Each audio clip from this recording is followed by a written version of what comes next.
Hello students, today we'll start a new topic in our bookkeeping and accountancy, that is bills of exchange. Before we begin, let me take some examples to explain some concepts. We have already learned business transaction in standard 11th. Now let's say for example, there's a transaction taking place between Tony and Sam, where Tony is selling goods to Sam. So here we have Tony as a seller and Sam is a buyer. And when cash is paid immediately, this is a cash transaction. Now we also know what is a credit transaction. When goods are sold and the buyer promises to pay the amount at a future date. In this case, the seller becomes the creditor and the buyer is the debtor. Now let me give you a situation. We have Tony here who wants to sell goods for cash, and we have Sam who wants to purchase goods, but he wants the goods on credit. Now in this situation, will the transaction take place or will they forego the transaction? Is there any way out to carry on this transaction? Yes, there has to be a way out. Let's take another situation.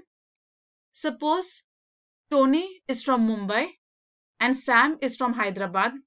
They both meet at Delhi in a conference.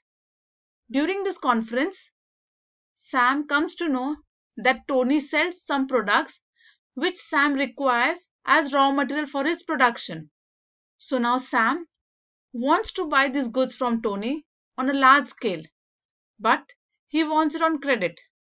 Now here, Tony and Sam have met for the first time. They don't know each other. They are strangers. But they want to fix a big deal of credit between them. Will this transaction take place? Yes, there has to be a way out. Students, credit transaction plays a significant role in the world of business. But here, the seller requires some sort of commitment or promise from the buyer that he would pay the amount of goods due on that particular date. To avoid conflicts, misunderstanding, or a situation where the buyer refuses to make the payment, there has to be some commitment, a written acknowledgement of debt. So these written acknowledgements are called as instrument of credit. And bill of exchange is one of this instrument of credit. So we are going to study in details about bill of exchange here.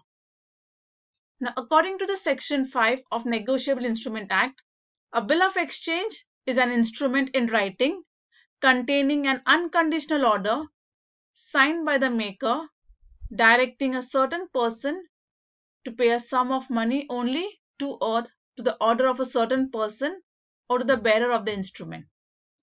So here, this bill of exchange is an instrument in writing, a written acknowledgement, and this contains an unconditional order, an order that the payment which has to be made on a particular date.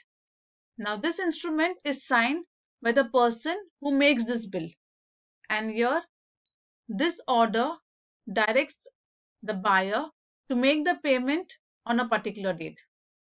Now let's understand this with the help of the same example. Now there's a transaction between them where Tony has sold goods and Sam has purchased goods on credit. So we know Tony is a creditor and Sam is the debtor.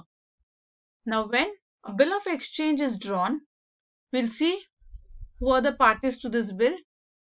The creditor becomes the drawer and the debtor becomes the drawee. Now who is this drawer? Drawer is a person who draws the bill. He is entitled to receive the money on the bill. For drawer, this is bills receivable. And drawee is a person on whom the bill is drawn. The drawee accepts the bill. For drawee, this is bills payable, as he is the one who will be paying the amount of the bill. Now we also have a payee. Payee is the person to whom the payment is to be made. So in this case, the drawer is the payee because drawer is the one who will be receiving the amount of the bill. But if the drawer transfers the bill to a third person, endorsee, then in this case, the endorsee will become the payee and endorsee will be the person who will receive the amount of the bill. Now let's see the specimen of this bill of exchange. On the left hand top corner, there's a stamp. The name and address of the drawer will be written on the right hand top corner. Then the amount in figures will be written here on top. Here we'll be writing the term period for which the bill is being drawn, and the amount will be written in words. Now this bill will be signed by the drawer. The name and address of the drawee will be written on the left hand side here. And when the drawee accepts the bill, the drawee will sign and write the date of acceptance. So this is the way this bill of exchange will be drawn. Now with the help of the same example, let's draw this bill for the transaction that has taken place between Tony and Sam. Let's say the amount of goods sold is 25,000 rupees and the bill is drawn for a period of 3 months. Tony has drawn the bill on 12th of May and Sam has accepted this bill on 14th May. So let's see how the bill of exchange will look. So I've written the address of the drawer, that is Tony, on top. Then address of Sam, the drawee, has been written down on the left hand side here at the bottom. Tony's signature is put up there. Now since the bill is drawn for a period of 3 months, we write 3 months. And when Sam accepts the bill, Sam's signature and date of acceptance will be written. This is how the bill of exchange will look. Now students, I want you all to draw the same specimen with the help of this example. That's all for today. Thank you.